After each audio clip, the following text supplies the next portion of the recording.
21번 가왕의 제의식에 있었던 사실로 옳은 것은, 자, 여기 이제 원각사라고 되어 있죠. 자, 원각사이고 뭐 중간에 보면 뭐 한명의 권람 뭐 이런 사람도 나왔어요. 이 사람들의 조력으로 김종서, 황인, 황보인 등을 제작하고, 자, 조선시대 대표적인 호불군주이자 조카를 몰아내고 왕이 된 이제 세조에 대한 설명이 되겠죠. 예. 그래서 세조에서 이제 시험 문제 많이 물어보는 것은 이제 왕권을 크게 강화를 하고 육조 직계제를 부활시켰습니다. 의정부를 어떻게 보면 무력화시킨 거죠.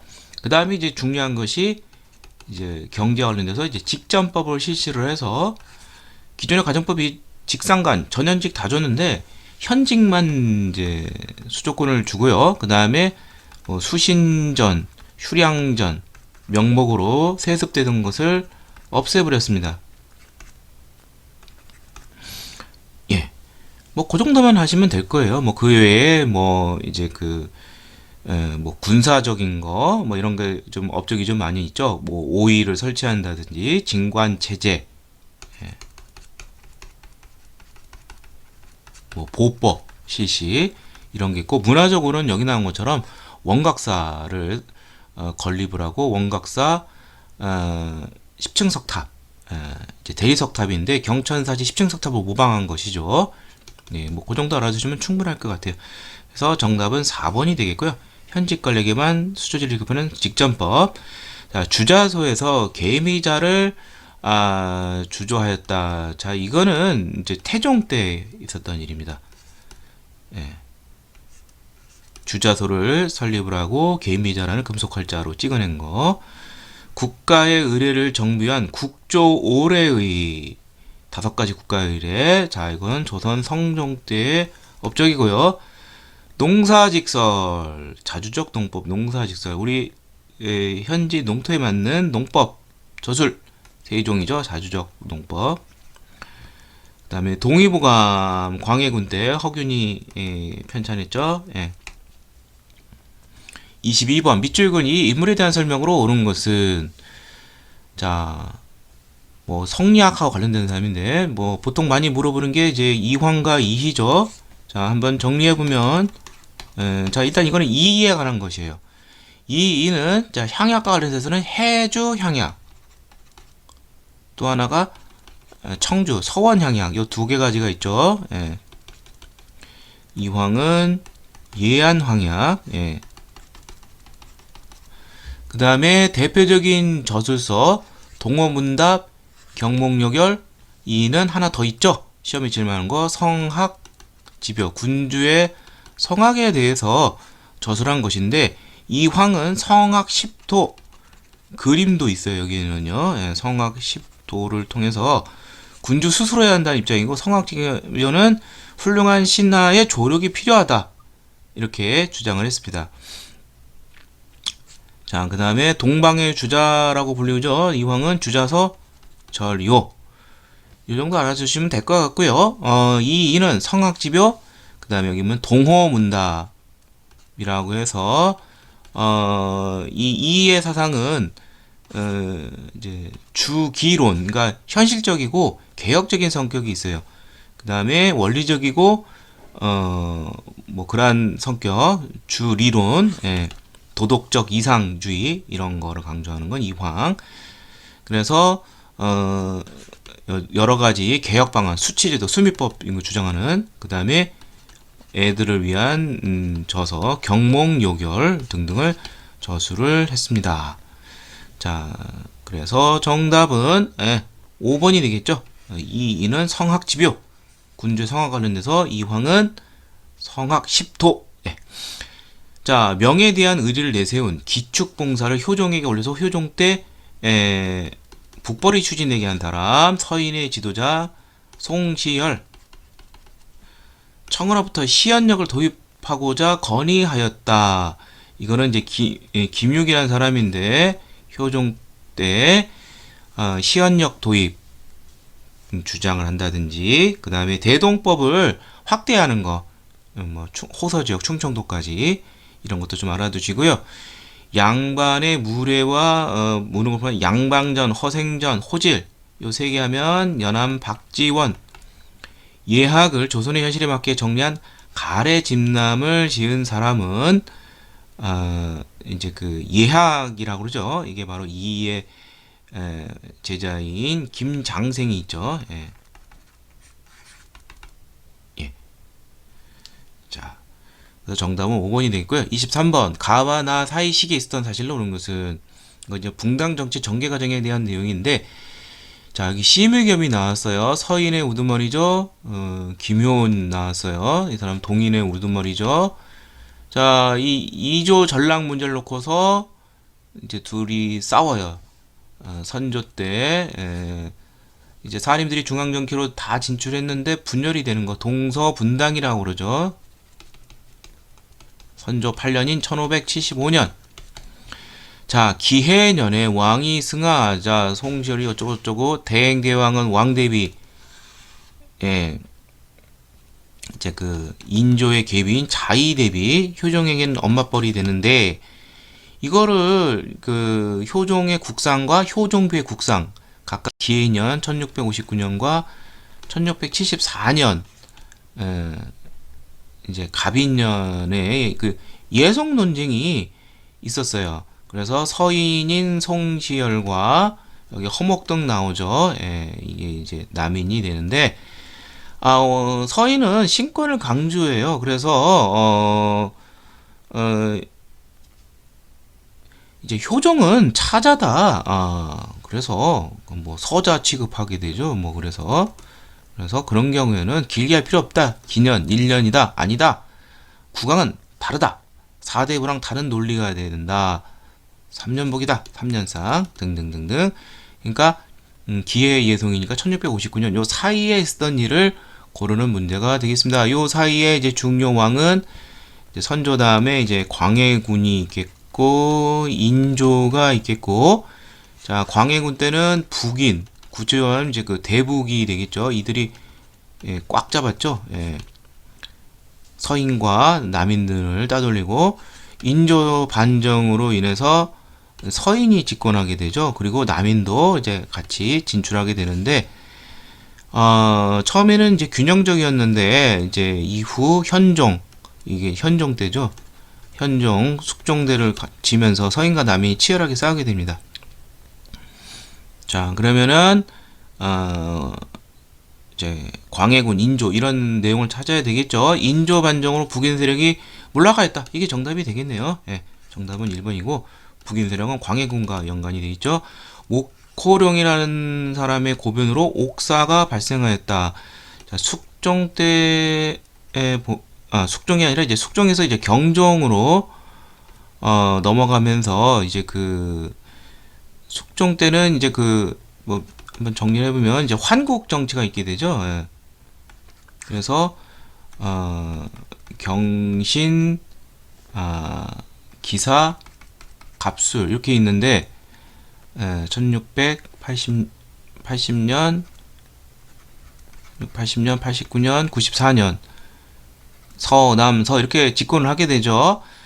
그렇지만 최종적으로는 갑술왕국 이후 남인은 더 이상 이제 재기불능하고, 이제 그 서인이 노소로 갈라지게 되죠. 경신왕국 이후. 근데 이제 경종이 왕에 오른 다음에 이제 서론이 어느 정도 이제 경종과 이해관계 맞아서 많이 이제 진출했어요. 근데 이제 이제 노론과 관련돼서 이제 이제 연인군 이제 그 영조 쪽 이제 이복 동생이죠. 그리고 경종 이 세력 간의 그 갈등이 좀 많이 있었어요. 그래서 이제 목호령의 고본을 통해서 경종이 이제 그 경종 때 이제 신임사화 라고 해가지고 이제 노론의 4대 신이 숙청을 당하게 됩니다. 그래서 한때 영조와 노론이 위기에 몰리게 됐는데 1721년에서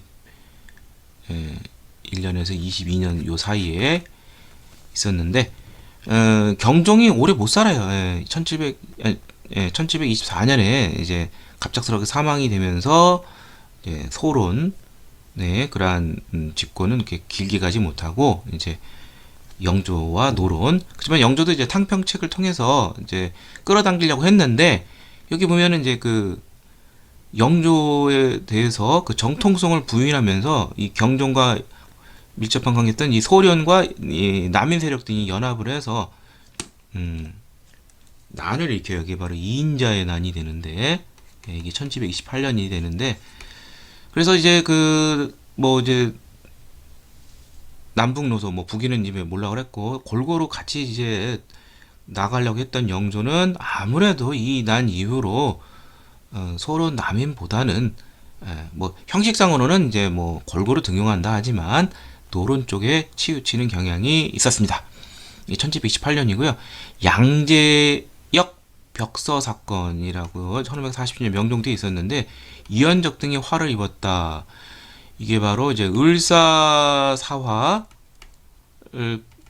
이제 그 명종 즉위년에 1545년에 외척 간의 갈등에 사림들이 연루가 돼가지고 크게 희생을 당했죠. 이때 자녀 사림을 이 양재역 벽서 사건으로 또 크게 탄압을 했습니다. 인현왕후가 폐기되고 남인이 권력을 차지하였다. 이게 바로 기사황국이 되겠습니다. 1689년 경신왕국은 이제 그 서인이 집권을 하게 되는데 남인들이 이제 그 군권을 이제 좀 장악하려는 그런 움직임이 있게 되자 유학 사건을 빌미로 해서 이제 서인들이 집권하게 된 것이죠. 그리고 여기 갑술왕국은 이제 인현왕후가 다시 복이 되면서 이 기사왕국에서 남인이 세력을 차지하면서 이게 된 것이 그 원자 정호 희빈 장씨 남인과 밀접한 관련된 희빈 장희빈이 이제 아들을 낳았는데 이게 그 원자를 정하는 문제를 놓고서 결국 숙종이 남의 편을 들어주면 되는 것인데 갑술왕국 때는 또 다시 변덕이 죽을 듯한 숙종은 서인 편을 들어주면서 남인이 집권하고 다시 강등되죠. 자, 정답은 1번이 되겠습니다. 24번 가국가에 대한 조선의 정책으로 오는 것은 남한산성에서 사막사에 남한산성도 사막사도 나오고 윤집, 오달지, 홍익한 척화를 저는 김상원 뭐 탁 봐도 남한산성 하면 이제 병자호란하고 관련돼 있죠. 1636년 뭐 가국가는 청이 되겠죠. 그래서 청에 대해서는 이 병자호란에서 삼전도의 굴욕을 당하고 군신관계에 반청 입장에 섰던 이 사막사 가서 뭐 맞아 죽었죠. 김상원도 한번 끌려가고요. 등등등등 이러한 강경책도 있고 그렇지만 이제 현실적으로 청에 대해서 이제 그 북벌을 효종 때 추진했었죠. 그렇지만 이제 흐지부지 되고 숙종 때 뭐 다시 또 이제 북벌을 또 한번 도모하긴 했지만 역시 흐지부지 되다가 결국 18세기 이후 가면은 청을 인정을 하면서 청을 이제 배워야 된다는 입장 북학으로 바뀌게 됩니다. 자, 그러면은 정답은 2번이 되겠죠. 어영청을 중심으로 해서 북벌을 추진했고 앞서 선지에도 나왔지만 나선정벌까지 이어지죠. 효종 때. 다음에 나머지 보다죠. 만권당을 세워 원의 수도 연경 여기다가 이제 그 충선왕이 이제 은퇴한 후에 여기다가 도서관을 세우고 우리 고려의 이재현 등 이런 신진 성리학자와 원나라의 조맹부 등 이런 사람들을 교류하게 했었죠. 이제 충선왕 때 이건 몽고라고 관련된 것이고 화통도감을 설치하여 군사력을 증가하였다. 이거는 이제 왜구를 물리치기 위해서 최무선의 건의로 화포를 만들어서 화통도감을 설치를 했죠. 사신 접대를 위해 동평관을 설치했다. 이것도 이제 왜 일본과 관련된 것인데, 자, 우리나라 그 사신들 접대하는 곳 숙소 그 여진족 야인이라고 그러죠. 북쪽에 있다. 이건 북평관, 명청 이런 데는 태평관. 그 다음에 일본 외는 동쪽에 있다고 해서 동평관 이렇게 이해하시면 되겠고, 포로 송환을 목적으로 유정을 사명당이죠. 회답 겸 세안사로 파견했는데 포로로 끌려간 거, 일본에 많이 끌려가겠죠. 임진왜란하고 관련돼 있으니까 이건 왜 일본하고 관련된 것이죠. 정답은 2번이 되겠습니다. 25번. 빗줄군 이 시기의 경제 상황으로 그런 것은, 딱 봐도 문제 안 풀어도 25번이면 벌써 조선 후기밖에 갈 수밖에 없어요. 자, 여기 보면 이현, 종루, 칠패, 이 도성의 이제 그 도성과 그 외곽의 그 출입 쪽에 해당하는 그 변두리 지역이죠. 이쪽을 이제 도성 3대 시장인데 온갖 장인들이 있다. 여기 뭐 그 여러 가지 상품 작물들이 나오죠. 재화, 상업이 이제 그 이런 시장은 시전상인이 아니라 그 난전, 소규모 민간 상인, 사상들이 이제 발달하게 된 것이죠. 딱 봐도 이제 조선 후기가 되겠고,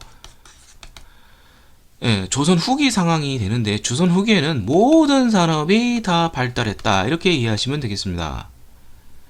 그 여기 보다시피 이제 팔기 위한 것, 자급적이 아니라 생산력이 늘었기 때문에 남는 것을 파는 것이 강해요. 그래서 여기 보면 정답은 5번인데 인삼, 담배 등의 상품 작물로 재배되어 있고, 특히 담배 같은 경우에는 임진왜란 후에 들어온 외래 작물이 되는 것이죠. 백성에게 정전이 통일신라 성덕왕 때인 722년에 백성에게도 토지가 지급이 된 거, 서경의 관현성정이 설치됐다. 서경, 개경 이런 거 나면 고려가 되겠죠. 수도뿐만 아니라 서경 여기도 관현상점이 설치가 됐고, 경치서 우리 배웠었죠. 예. 건원중보 최초의 화폐, 성종 때 철전 여러 가지 화폐 이제 나오게 되죠. 철전뿐만 아니라 동전, 은병, 활구, 숙종 때 많이 나오죠. 역시 고려. 병란도 국제물강 고려. 예. 이렇게 되겠습니다. 앞서 제가 고려 상황 그런 자주 출제하는 것이 선지로 나왔습니다. 26번 가기구에 대한 설명을 오는 것은, 자, 오늘에 와서는 크고 작은 일을 다 취급을 한다. 원래 명칭은 변방을 방비하는 것이다. 변을 대비한다. 비변사인데 원래 군사적인 거 관련된 임시기구인데 이제 상설화되고 군무뿐만 아니라 온갖 정무도 다 하게 되는 1510년 삼포외란 이후 임시적으로 출발했는데 1555년 울묘변을 통해서 상설화되고 임진왜란을 거치면서 모든 분야를 다 취급한다는 거, 이렇게 계시면 되겠고, 이 비변사가 기능이 강화되면서 왕권뿐만 아니라 의정부 육조 중심 체제가 강화되는 것이 아니라 약화되고, 특히 세도 정치 때 권력의 핵심 기구가 됩니다. 그래서 흥선대원군은 아주 싫어하겠죠. 개혁 때 비변사를 폐지를 하고 군무 기능은 삼군부로 돌리고 정무 기능은 의정부로 돌리게 됩니다. 자, 그래서 정답은 3번이 되겠죠. 사헌부, 사관원과 함께 3사로 불리는 것은 홍문관이 되는데, 이제 그 홍문관의 핵심 일은 국왕의 자문을 담당하는데, 경연을 담당하는 기구, 핵심 기구, 언론 3사로서 사헌부, 사관원과 함께 비판 기능을 가졌고, 서울 출신 학자들이 검서관에 등용이 된 것은 정조 때 만든 왕립 도서관, 규장각과 관련된 것이죠. 유득공, 서이수, 박재가 이런 사람들, 그리고 이제 이덕무. 자, 서울과 수원에 설치되어 국왕의 호위를 맡은 거, 수원이 나왔으니까 이것도 역시 정조와 관련되어 있죠. 정조 때 설치된 친위 부대 장용영. 대사성을 수장으로 제주 직강대 간직을 했다. 대사성은 성균관의 총 책임자이죠. 예. 27번 가 인물에 대한 설명을 오는 것은, 이 황량한 이 추운 한파를 이 소나무 꼿꼿이 지키는 살아남는 이러한 모습, 세한도라고 그러죠. 완당, 추사 이런 호가 있는 사람, 시서화에 등호했던 추사 김정희가 되겠죠. 예. 이 그림은 유배 때 귀한 철을 구해주자 고마움의 표시로 이렇게 한 것이죠. 자, 김정희 하면 뭐 추사체 유명하고, 그림과 관련들은 여기 나온 세안도, 그럼 나게 하나 있죠. 바로 금석학의 대가이죠. 그래서 금석 과안 안녹을 저수를 하고 북한산비, 진흥항 순수빔을 고증을 했죠. 정답은 3번. 남북국이란 용어, 발해와 통일시대 남북국 용어 처음 사용한 사람, 발해고를 저술한 유독공. 기기도서를 참고하여 거중기를 생해서 수원 화성건설을 크게 도움을 준 사람, 다산 정약용. 양명을 연구하여 강학파를 형성한 사람, 정제도. 안평대건의 꿈을 소재로 목류도원도를 그린 사람, 도화서 출신의 안견. 예, 정답은 3번이 되겠습니다. 28번. 가와 나 사이시기에 있었던 사실 오는 것은 전라도에서 정민씨가 진산의 죄인 윤지충이 나왔는데, 윤지충이 그 부모의 그 심주를 없앴어요. 이게 바로 진산 사건과 관련된 정조 때 있었던 천주교 박해, 신해 년 1791년에 있었던 신해 박해가 되겠습니다. 자, 정조 때 뭐 이런 탄압은 있었지만 오히려 유학을 강화시키면 이런 건 사학은 없어질 것이다, 이렇게 단순하게 생각을 했는데, 자, 여기 보면은 여기 뭐 남종삼이 나오고 프랑스와 조약을 맺어서 어쩌고저쩌고 되어 있어요. 그래서 베르네를 비롯한 서양인 선교사들을 효수했다. 바로 흥선대원군 때 있었던 병인 천주교 박해가 되죠. 자, 이 병인 박해에서 그 일어난 원인 중에 하나가 뭐냐면, 당시 러시아를 방비하기 위해서 조선이 이제 그 러시아와 다뤄보는 나라가 프랑스인데, 그 당시 우리나라에 여기 뭐 프랑스 선교사들이 있는데, 이들이 프랑스 천주교 신자인이면서 고종의 고위 대신 남종산과 연결해서 한번 해보려고 했는데, 여기 보면 프랑스와 조약을 맺으면 뭐 어쩌고 계책이 있다. 근데 흥선대원군 입장에서 볼 때는 이게 잘 안 이루어지니까 열받아가지고 대대적인 박해를 하게 되는 것이죠. 그럼 요 사이에 올 수 있는 천주교 박해와 관련된 게 있겠죠. 바로 신유 박해가 있겠고요. 이게 그 순조 1년 때 대대적인 박해가 되는데, 이때 그 중국인 신부 주문모 처형, 그 다음에 이제 제일 중요한 것이 이제 정약용 가정 관련돼서 정약용 형제들, 정약용 유배, 그 위의 형 정약종 처형, 또 위의 형 정약전 같이 유배 흑산도로 등등등등. 그리고 이 신유 박해 때 또 하나의 중요한 사건이 바로 황사영 백서 사건. 이런 엄청난 이런 탄압에 대해서 프랑스 청나라 주재 북경교구에 이거를 이제 서신을 통해서 이거 좀 처리해 주십시오 했더니, 이제 이거 뭐 조정 입장에서는 이게 발각이 되니까 더더욱 안 좋은 감정이 되겠죠. 그래서 정답은 5번이 되죠. 황사영 백서 사건이 신유 박해와 관련이 되어 있다. 자, 그리고 뭐 기해 박해라든지 병호 박해 등이 또 있었습니다. 이거는 이제 헌종 때 있었던 일이죠. 기해 박해 때는 뭐 앙베르, 뭐 샤스탕, 모방 이런 프랑스 선교사가 3명이 죽었고요. 병호 박해 때는 이제 김대건 최초의 신부, 이분이 이제 처형당했죠. 자, 대종교 계열의 중강단이 결성이 되었다, 이렇게 되어 있는데, 이건 뭐 그 국권이 이제 뺏긴 후에 이제 북간도 쪽으로 대거 이동을 한 거죠. 직후에 1911년경이고요. 한영은이 조선 불교 유신론을 저술하였다.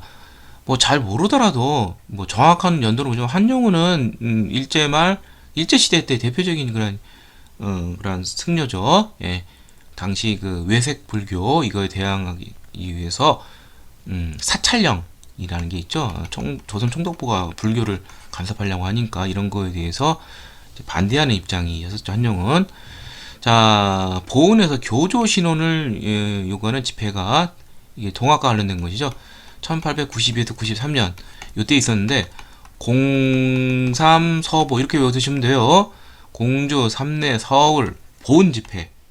특히 보은 집회 같은 경우에는 종교적인 색채를 넘어서서 종교적인 것을 벗어나서 정치 사회적 요구를 하게 된 거죠. 척, 외양 등을 부르짖는 이수광이 지봉요새에서 천주시를 소개하였다. 이건 이제 광해군 때 뭐 실학의 선구자라고 그러죠. 예, 천주시를 소개했다고 되어 있습니다. 그 백과사전적인 그런 문헌이죠. 예, 뭐 그래서 정답은 이제 5번이 되겠고요. 꼭 알아두실 거, 예, 그 신유박해가 황사연 백사 사건과 관련이 있다. 29번 가인물에 대한 설명으로 오는 것은 박지원의 손자이며 진주에서 농민무게단 안핵사. 그러면 뭐 나오게 뻔하죠. 박규수. 삼정 이정청 설치 건의. 그 다음에 뭐 하나 더 나온다면 이 사람이 이제 통상계하론자인데, 예, 여기 보면 청에 다녀온 경우 바탕으로 개방을 해야 된다. 그럼에도 불구하고 1866년 이 사람이 평안도 관찰사에 했는데, 제너럴 셔머로 사건 때는 미국의 만행에 대해서 분노하고 오히려 화공을 통해서 불태워버렸죠. 그렇지만 이 사람과 이 사람의 제자들이 운요 사건 이후에 이제 그 개항을 하게 되면서 김옥균, 박영경 이런 사람들이 이제 개합하러 이 사람을 배워서 이제 성장하게 되는 것이죠. 그래서 정답은 3번이 되겠습니다. 예, 박규수가 통상계하론자이지만 미국의 만행에 대해서는 묵과할 수 없었다. 이렇게 정리하면 되겠고요. 조선 중립파론을 건의한 사람은 계하파 인물인 유기준이 되겠죠. 거문도 사건 때인 1885년. 예. 부들러 독일 총영사, 뭐 이 사람도 조선, 예, 그 중립파론을 주장했었죠. 베델과 함께 대한매일신보를 1904년 창간한 사람은 국제보상운동 간사이기도 한 양기탁이라는 사람. 예. 서양의 과학기술 정리한 지구 전요를 저술한 사람은 김정호의 친구이자 그 경험론적인 인식론인 이제 기철학과 관련된 것이죠. 최한기라는 사람이 있습니다. 네. 자, 그 다음에 강화도 체결의 전말을 기록한 시맹 일기를 남겼다. 저도 좀 모르겠어요. 뭐 이런 것은 가끔 한능검에서 새롭게 나오긴 하는데, 뭐 몰라도 상관없고 나중에 꼭 이런 것은 이제 어디서 누가 지었는지는 이제 개인적으로 백과사전을 통해서 정리해 보시면 합니다. 자, 정답은 3번이 되겠습니다. 30번 밑줄근 이 사건에 대한 설명으로 오는 것은 김옥균 등이 김대국가 설립을 해서 일으킨 사건 박영경 서집필 바로 갑신정변이죠. 1884년 12월. 자, 왜 갑신정변, 정변의 형식이니까 일종의 그 쿠데타 형식이죠. 자, 그 이유는 이모군란 이후 청의 압력이 세지고 개화 정책이 약간 후퇴하는 경향을 보여요. 친청 4대 정책을 펼치는 민씨 척족과 연관이 되어 있는데 이들을 제거하지 않고서는 빨리 근대국가 수립할 수 없다. 일본의 메이지 유신을 본방해야 된다. 그래서 갑신정변을 일으켰습니다. 자, 이들은 개혁정강에서 인민평등권 확립, 이게 바로 신문제 폐지를 하자는 것이죠. 예, 나중에 갑오개혁 때 이제 반영이 되죠. 자, 이들 급진기업화를 중심으로, 자, 이들은 청과의 사회강을 청산해야 되고, 일본에 의존하고, 일본의 군사력, 공사관, 예, 메이지 유신 모방, 이런 것 등이 있는데, 3일 만에 끝나죠. 또 청이 진압하면서, 그러면서 이제 후속 조치가 2개가 있어요. 일본이 또 피해를 봤다. 그래서 한성조약이라는 것을 체결을 해서 일본 공사관의 신축 비용을 조선이 돼야 된다. 그 다음에 청과 일이 충돌했었는데 이런 충돌이 있으면 안 되겠다. 우리 한 번씩 양보를 하자. 그래서 텐진 조약을 같은 해 또 체결을 해서 청일 양국군이 다 일단 철수를 한 다음에 나중에 조선에 문제가 있으면 공동으로 파병을 하자. 나중에 이것이 동학농민운동 때 청일전쟁으로 비화되는 하나의 계기가 되죠. 그래서 정답은 바로 2번이 되겠습니다. 보국안민, 제폭구민, 나라를 보필하고 백성을 편안하게 한다. 제폭구민, 폭이란 건 이제 포악한 정치, 지방 간의 탐악 이런 것을 제거하여 백성을 구한다. 바로 동학농민운동의 기치가 되겠죠. 개혁 추진을 위해서 정부에서 교정청을 설치했는데 동학농민운동 시 전주 화약 이후 조선이 정부는 개혁을 추진을 위해서 이 교정청을 설치를 했는데 일본이 이제 경복궁을 점령하고 압력을 가면서 교정청을 폐지하고 군국 기무처를 통해서 가부개혁을 추진하게 되죠. 구식군인에 대한 차별 대우가 신식군대 별기군보다 훨씬 차별받는 이 문제 때문에 일어난 것이 바로 이모군란이 되겠죠. 잠시 흥선대군 집권했지만 청이 진압하고 압송해 보이죠. 민경익 등이 보빙사로 파병이 되는 계기는 1884년 미국으로 파견이 되는데 한해전 조미 수호 통상 조약을 통해서 미국 공사가 먼저 왔어요. 그래서 여기에 답례한다는 의미로 해서 민경익 등을 보빙사로 파병하게 되었습니다.